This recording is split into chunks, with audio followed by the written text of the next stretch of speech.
कर दी। मय्येव मन आधत्स्व मयि बुद्धिम निवेशय।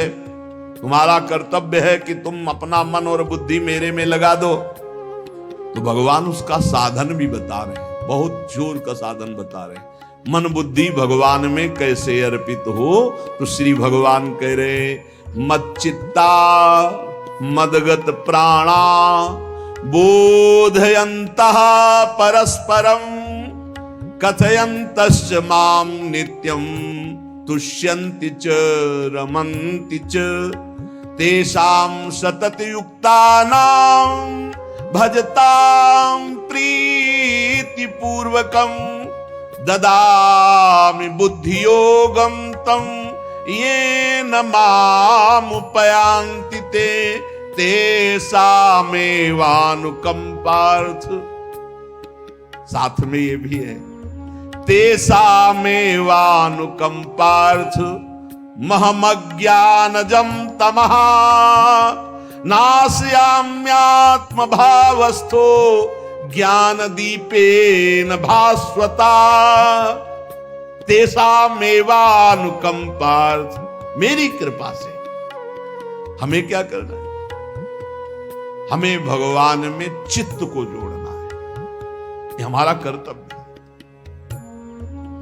अंतःकरण एक ही है, उसको लक्षणों के कारण चार कहा गया है। अंतःकरण चतुष्टय, एक ही को चार रूप में कहा। जो निश्चय करने के कारण उसे बुद्धि कहा गया, मनन करने के कारण मन कहा गया, चिंतन करने के कारण चित्त कहा गया, और स्वीकृति क्रियाओं की भोक्तापन भाव की तो उसे अहंकार कहा गया। तो यहां मत चित्ता, भगवत चिंतन निरंतर होता है। सबसे बड़ी साधना अनन्य चेता सततम, अनन्य चिंतन, अनन्य चिंतयन्तो मां। ये बात पकड़ो। जो साधक ये बात नहीं पकड़ते वो उन्नति को प्राप्त नहीं होते। नियमावली की हो बस फिर मनमानी आचरण शुरू। हमारा नियम तो हो गया ना, गुरुदेव ने कहा हो गया, वो क्या नहीं, ये तो प्रारंभिक लगाने के लिए कहा गया है। साधना का स्वरूप है अनन्य चिंतन, अखंड तैल धारावत निरंतर भजन, सातु दीर्घकाल निरंतर सत्कार सेवितो दृढ़ भूमि। जो बहुत काल तक आदर सहित निरंतर नाम जप करता है, भगवत चिंतन करता है, वो सिद्ध हो जाता है, दृढ़ भूमि। अब उसका स्वतः भजन होने लगता है। भगवान कह रहे मत चित्ता, मेरे में चित्त। और चित्त का क्या स्वभाव है? जहां हम स्वीकृति करते हैं उसी का चिंतन करता है। जैसे हमने स्वीकृति कर लिया कि मैं पुरुष हूं, अब स्वाभाविक चिंतन बन रहा है, मुझे देखना है, मुझे खाना है, मुझे भोगना है, मुझे करना है, मैं। अब वो अहम सहित पूरी चिंतन वृत्ति इसी में लगी रहती। बोले भजन नहीं होता, क्यों? क्योंकि स्वीकृति गलत है। अभी स्वीकृति हो गई मैं प्रियाजू का, अब स्वीकृति में बार बार आने लगा हमारी श्यामा जो, हमारी लाडली जो, हमारी प्रियाजू, उनके सिवा कोई हमारा चिंतन बदलने लगा।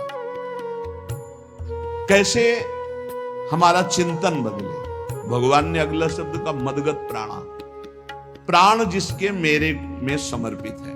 प्राण समर्पित का मतलब है प्राण वायु को लेकर प्रधान है। भोजन न मिले, जल न मिले तो भी हम जीवित रह सकते हैं काफी समय तक, क्योंकि प्राण वायु, प्राण बलवान पुष्ट होते हैं अन्न और जल से, लेकिन प्राणों की सत्ता वायु। राधे राधे सही भक्तों, प्रेमानंद महाराज जी के दिव्य प्रवचन के लिए हमारे चैनल को सब्सक्राइब करें, और हर रोज कथा के लिए महाराज जी के दिव्य दर्शन हर रोज चैनल पर मिलेगा।